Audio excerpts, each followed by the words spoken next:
Qual é a sua ideia de Brasil, assim, realmente? Qual o projeto do Partido Missão para o nosso país? Eu sempre falo assim, a gente tem que olhar o Brasil que a gente quer daqui pelo menos 30 anos, porque a gente também não tem muito tempo para ter esse Brasil que a gente quer, e aí você ir fazendo a lição de casa de trás para frente, né?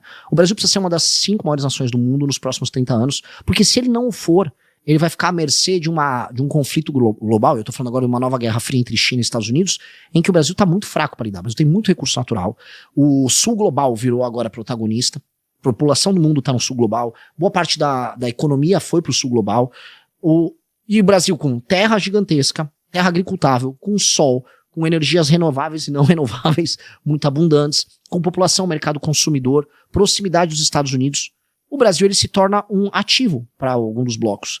E o Brasil não nasceu para ser ativo americano ou ativo chinês. O Brasil nasceu para ser o Brasil, e ele tem que ser uma força por si só. Portanto, esse Brasil que a gente está falando tem que ser uma das potências, tem que estar militarizado, tem que estar forte, tem que ter controle de fronteira, é um Brasil que apenas sobreviverá dessa maneira. Então, estar forte militarmente, destruir o crime organizado para ter controle do próprio território, ter produção de tecnologia de ponta, para que você possa ter não só armamentos, mas ter uma economia robusta, isso é obrigatório. Então, quais são os caminhos que levam a gente a fazer isso? Quais são os caminhos em termos de segurança pública? Quais são as políticas que a gente tem que adotar para que a gente destrua o crime organizado o mais rápido possível? Quais são os caminhos que a gente pode utilizar para colocar as terras raras como um elemento na mesa, para sentar com outros países e falar não só em extrair elas, mas fazer transferência de tecnologia, trazer, vamos dizer, o complexo produtivo para cá. Ah, beleza, dá para negociar com os Estados Unidos, mas nenhuma empresa vai vir para cá se não fizer uma reforma de competitividade, ou se os juros continuar a 14%. Então, para baixar os juros, tem que fazer uma reforma fiscal. Então, quando a gente vai depreendendo, vamos dizer, de uma meta, o que nós precisamos fazer, nós começamos a surgir com um plano. Que é isso, você tem uma meta futura e você depender as ações. A beleza disso, nós não precisamos inventar praticamente nada, porque em quase todas as áreas é mais ou menos sabido o que precisa ser feito. Na área fiscal, você pode imaginar, a gente precisa de uma reforma fiscal focada na despesa. Agenda de competitividade, de maneira, vamos dizer, desesperadamente a gente precisa ter uma agenda de competitividade. Investimentos em infraestrutura, que só vão acontecer se do outro lado a gente diminui a despesa para poder baixar os juros, aumenta o espaço do gasto discricionário e também a volúpia do investidor em investir em infraestrutura, com marcos regulatórios sérios, tirar a ONG que atrapalha o funcionamento de investimentos e projetos, por exemplo, na região centro-oeste e norte. Agenda de competitividade, educação, formação de mão de obra, simplificar o modelo que nós temos hoje de currículo nas escolas, devolver autoridade para o professor. O que eu estou querendo mostrar é que em todas as áreas há planos que você pode adotar que vão te levar para esse caminho final. E para mim o que interessa é explicar para as pessoas qual é esse caminho final. Então a gente criou um livro, que é o Livro Amarelo, e inclusive a versão final que vai ser meu plano de governo vai começar a rodar acho que daqui 2 semanas, e a gente vai lançar para todo mundo. Ele tem o plano, quais são as medidas que eu vou começar a tomar agora para chegar nesta meta daqui 30 anos? E eu tô muito animado. Aí eu posso, se tiver tempo, a gente discutir aqui, cada área o que a gente propõe. Mas mais do que cada área a gente propõe, porque repare que a maior parte dos candidatos a presidente, eles vão nos lugares e eles são perguntados de políticas imediatas. Não, eu vou resolver o fiscal assim, eu vou privatizar. A privatização de uma empresa daqui a 30 anos é algo menor. Qual o seu plano, né? Qual o modelo de Brasil que você tem que chegar? Essa é uma pergunta conceitual. Qual o tipo de nação que você quer? Então, essa pergunta conceitual é a pergunta que todo mundo teria que responder. É a pergunta que qualquer debate na Globo deveria fazer para os pré-candidatos. Conceitualmente, qual é o país que você quer viver? Esse país tem favela ou não tem? Esse país é um país que se arma ou é um país de turismo e de soft power? Esse é um país que tem fronteiras fortes ou não? Esse é um país que está aliado com a China, com a dos Estados Unidos, ou ele é independente? Esse é um país que ele vai investir tudo para se reindustrializar, ou ele vai entender que o papel dele nas cadeias de produção é pegar as coisas primárias? Qual é esse país? Poucas pessoas estão trazendo respostas para isso. E é as respostas que eu gostaria de trazer. São as respostas. Você é a favor de reeleição ou não, cara? Porque, por exemplo, você tem esse projeto político de um Brasil já enxergando o longo prazo. Mas a democracia ela tem estímulos de muito curto prazo. Sim. Até porque o eleitor médio, né? Se a gente pega a renda média aqui no Brasil, que inclusive ela é maior do que a mediana, porque tem uma base muito pobre e a renda média é puxada para cima por pessoas que têm uma renda muito alta. Então é um país que a gente fala, o Brasil é um país rico. Não, se você olha a renda per capita, a gente não é um país rico, a gente está longe dos países ricos, inclusive eles estão abrindo vantagem contra o Brasil. E aí para um político, costuma ser muito mais interessante fazer políticas de curto prazo, gastar bastante agora, se endivida, porque essa dívida, o Lula está se endividando pra caramba agora, a dívida em percentual do PIB chegou a 80% já. Não é ele que vai pagar essa dívida. Isso aí vai ficar para os concorrentes dele daqui no próximo mandato, se ele não for eleito, por exemplo, ou daqui a muito tempo quando for vencer. Então o estímulo é sempre gasta agora e o problema fica no futuro para os nossos filhos e netos pagarem. E aí essa discussão, a reeleição ela é ruim porque o cara vai lá, ele abre o cofre no último ano de governo para conseguir a reeleição. Coisa que está acontecendo agora, mas não é só uma política do PT. Se você pega o governo Bolsonaro, fez a mesma coisa, e outros governos fizeram a mesma coisa. Então é meio que um modus operandi, o brasileiro aceita isso como normal. É pragmatismo, né? Isso é o normal. E aí acabar com a reeleição seria interessante porque acaba com essa dinâmica, ou é pior porque antes o cara tinha 8 anos para fazer um projeto de Brasil, se ele tivesse realmente um projeto. Né? Alguns não têm. Mas se ele tivesse, e serão só 4 ou 5 se a gente aumentar um ano para poder fazer esse fim da reeleição. Falando primeiro da ideia, você tá certíssimo. E isso se dá porque existe uma dependência muito grande do cidadão do Estado para sobreviver. Portanto, você fazer essas políticas de ano eleitoral, que todos fazem, são políticas que impactam muito rápido esse eleitor que tem uma dependência, ou, sei lá, do dinheiro que vem direto do poder público, ou, sei lá, por exemplo, no Brasil, o governo faz preço. Quem faz preço, sobretudo, até o mercado imobiliário, é o governo. Todo mundo depende, assim, sei lá, o real é baseado na pesquisa eleitoral. Né? A coisa não é apreciada, vamos dizer, por outras razões. Isso é muito complicado. Então, conforme a gente tem uma economia que é muito dependente de decisões políticas, portanto, os políticos usam isso como estímulo. Isso é grande para presidente da República? Sim. Para prefeitos é 10 mil vezes pior.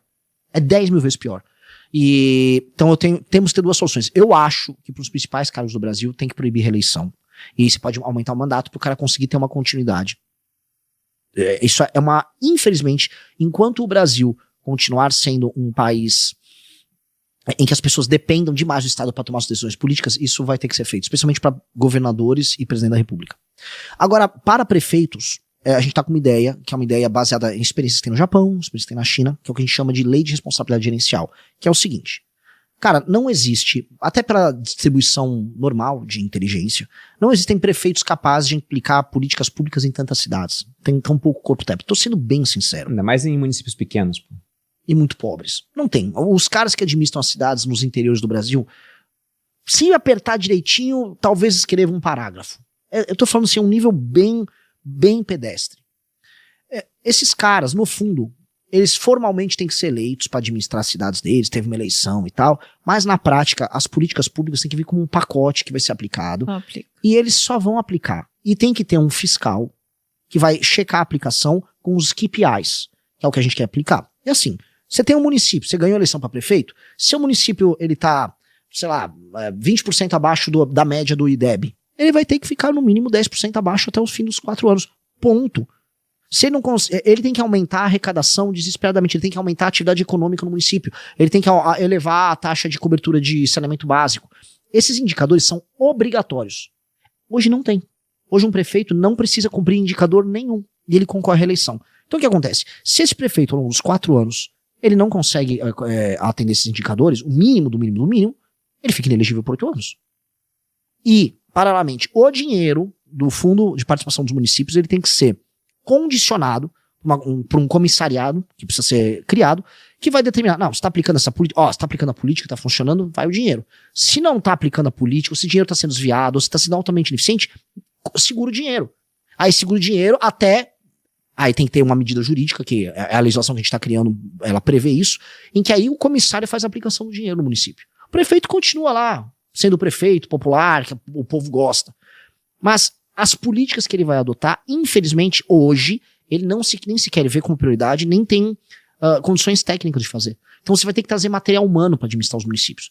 Para fazer isso, você tem que diminuir o número de municípios. Leva o material humano, coloca os KPIs, e aí a gente começa a fazer esses municípios pequenos, que vivem do dinheiro das pessoas produtivas, eles serem administrados à moda nos lugares produtivos do Brasil. E com critérios muito claros. O principal deles, você vai ter que gerar arrecadação por aumento da atividade econômica. Ponto. Vai ter que se picar. Se é prefeito, a primeira coisa que tem que fazer é como eu gero atividade econômica. Porque não dá para ter um município que não tem atividade econômica. Ele é um não município. A ideia da própria cidade, a ideia da polis grega, é uma ideia de que ela é quase autossuficiente. E, pô, um município que não é autossuficiente em absolutamente nada, ele não é um município. Ele é tudo menos uma cidade. Quer dizer que se eu parar de mandar dinheiro para ele, aquele município todo mundo morre de fome. Então temos um problema claro. Então, Nós temos que resolver, para não deixar que as pessoas literalmente morrerem de fome, nós temos que ter uma transição em que aqueles municípios eles se tornam municípios autossustentáveis e as pessoas se tornam autossustentáveis. Uns indicadores obrigatórios, número de pessoas no Bolsa Família. O prefeito tem que terminar o mandato dele diminuindo. A gente tem que começar com os prefeitos, depois com os governadores. Um governador do Maranhão tem que terminar o mandato dele, tem menos pessoas no assistencialismo. É isso. Porque aí eu não preciso mandar tanto repasse de Santa Catarina pro Maranhão. E aí Santa Catarina pode fazer mais estradas, que tá faltando estrada lá. São Paulo pode investir na desfavelização. Assim a gente resolve a federação. Então, eu acho que com um modelo desses, que é um modelo que, pra mim, é uma revolução que a gente faz, a gente muda tudo na política do Brasil. Porque aí o Ciro Nogueira não tem como se reeleger muito. Porque como é que ele vai ficar comprando o voto daquelas pessoas se nem pra reeleger o prefeito inútil dele ele vai conseguir? Se a emenda dele fica condicionada aos desempenhos do prefeito. Aí não tem a utilidade desse cara. A utilidade que ele tem... Porque na prática a força do político do Centrão é a força que ele tem em mandar recurso e comprar apoio na base dele. Essa força se torna, assim, quase inútil. E aí você começa a ter uma melhora na representação. Outra coisa, a gente fez um estudo com os pesquisadores nossos na revista Valete, mostrando que existe uma correlação direta entre IDH e voto no Centrão. Correlação negativa, né? Quanto mais baixo o IDH, mais voto no Centrão. E quanto mais alto o IDH, mais as pessoas vão votando em candidatos de opinião. Isso é uma grande notícia. Porque se a gente vai criando atividade econômica nos municípios e melhorando o IDH daqueles municípios, as pessoas não vendem o voto. Vendendo menos o voto, elas têm um voto mais consciente e a qualidade da representação melhora. Então, isso é uma revolução política que a gente faz. E eu tô tentando pregar isso para todos os lugares que eu vou, porque isto muda o Brasil no longo prazo. O resto, o Xandão é um problema agora, é um problema imediato. Isso aqui é o problema, é o nó do Brasil. O nó do Brasil para resolver, para um cara aqui em São Paulo ter uma startup e que ela vai ser funcional, que os marcos regulatórios vão funcionar, e que o país é funcional, que os juros não vai ter um gigante, esse país só vai existir se a gente resolver esse assunto.